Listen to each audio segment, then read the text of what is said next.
Hey guys, my name is Kasim from Game Previews, and today we're going to do another analysis of the recent Pokemon Go gameplay. So the reason I'm doing another gameplay analysis is because a lot of good people who are fans of Pokemon Go have actually restored the video. In a way, they've taken pictures of it and made it sharper and cleaned up the images, so we could see a lot more now on the screen. So we're going to reanalyze it and see what we learned. So upon further inspection on these cleaned up images, we see that there are blocks scattered all over the map. So these are definitely something different than crystals. At first, they look like crystals to me as well, but these are definitely something different. And these blocks can be attributed to something similar to what in Ingress would be called portals. So in Ingress, portals are places where you have to take control of with your faction. A user on Discord actually found out that the portals in Ingress on that same map were actually lined up pretty well with these blocks. So they definitely have a connection in some way. We still don't know exactly what, but they're definitely something similar to portals from Ingress. So that's the first thing we saw in these updated images. So the next thing we notice with these images are the icons on the top. There's one red one and one blue one. So like John Hanke has said in the past, gyms will be a lot harder to find and you'll actually have to walk around to get to one. So to me, I think the blue one represents like a nearby gym. As you can tell, you do have to walk quite a while to get to it. So I think that blue one sort of means that there's like a gym nearby. So the red icon on the top, people have been speculating something like a Pokemon Mart or a Pokemon Center. Personally, I think that would sort of diminish the game, because having just to walk to a certain place to get more Pokeballs or to heal your Pokemon sometimes wouldn't be the best option, especially in places where there's a lot of snow and stuff.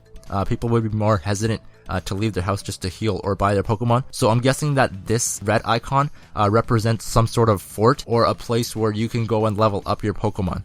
So now the next thing we notice are the three images of the Ivysaurs at the bottom right. You look at the image close enough, right on top of the Ivysaur you can actually see it says nearby. So those three Pokemon represent the nearby Pokemon within your location. So that's what that represents, and clearly you can see an Ivysaur right in front of him, so that represents at least one of the three. And then if you look closely onto like where the Ivysaur is, you see a Squirtle. So clearly this Squirtle is not a nearby Pokemon that you can catch, which leads me to believe that the Squirtle is actually your Pokemon. So seeing this actually has me pretty excited, because it means that there might actually be battling in Pokemon Go. So yeah, the fact that they do have a Squirtle in this game and it's not being shown in the nearby section leads me to believe that it is the trainer's Pokemon, and hopefully that means that the trainers can use their Pokemon to battle in some way, shape, or form. And then during the scene where they're trying to capture the Ivysaur with the Master Ball, you also see that the Ivysaur makes an animation that looks kind of like an attack animation right before it is caught. And I'll show you guys that in slow motion because it is really hard to see. So this may be stretching it, but it does look like it was an attack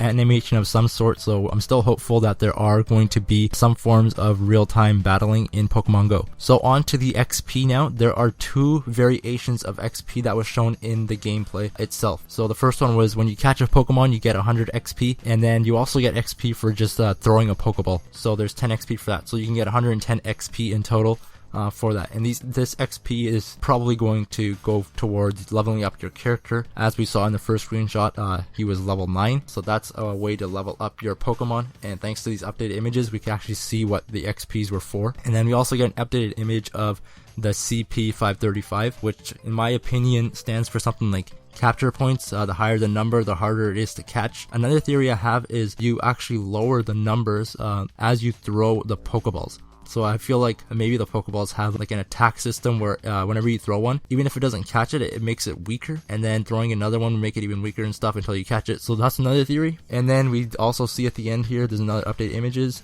for the HP, which shows that yeah, these Pokemon will have hit points. To me, battling is going to be a key component, so I'm just going to try to decipher what the battling could be in Pokemon Go right now. So to me, Pokemon Go can go two different ways in terms of the battling system.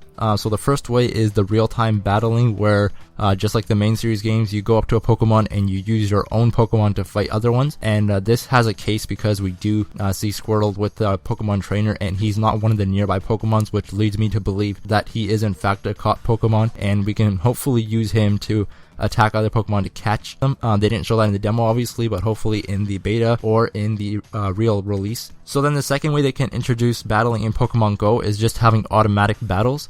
And like I stated earlier in this video, I think the blocks do represent some form of portals that you have to try to defend. So those hit points could be like health of the Pokemon, and then they just battle automatically to protect the portals that you capture. So yeah, there's two different ways that this could go. Hopefully it is the way that like the main series games where you can use the Pokemon that you capture and battle other ones. But again, they can also be used just in automatic battles. We still have yet to see how that will play out, but there are hit points, which pretty much means that there is going to be some form of battling. So hopefully we learn about that soon, but that's just my speculation on battling itself. So that was my speculation and analysis video for the updated pictures. Thank you to everyone who did make them sharper and cleaner. It gave us the ability to see a lot more things that we missed. So we saw the blocks, which could be portals. We saw the red icon, which could be a fort. We saw the blue icon, which could be a gym. We saw Squirtle, which could be our Pokemon, which leads us to believe that there is a battle system. We saw hit points, which means that there is going to be some form of battling system within the game. We saw the XPs, and we saw Ivysaur kind of doing like an attack animation. So there's a lot of stuff in this 1 minute gameplay video, and I tried to analyze as best as I could. Again, this is just all guesses at this point because there's no official information on it. Hopefully we find out soon, and if you guys like this analysis video, please give me a thumbs up, and if you guys are new here, please consider subscribing, and let me know what you guys think about this analysis. What are your theories in the comment section below? Alright guys, that's it for me. Thanks. Bye.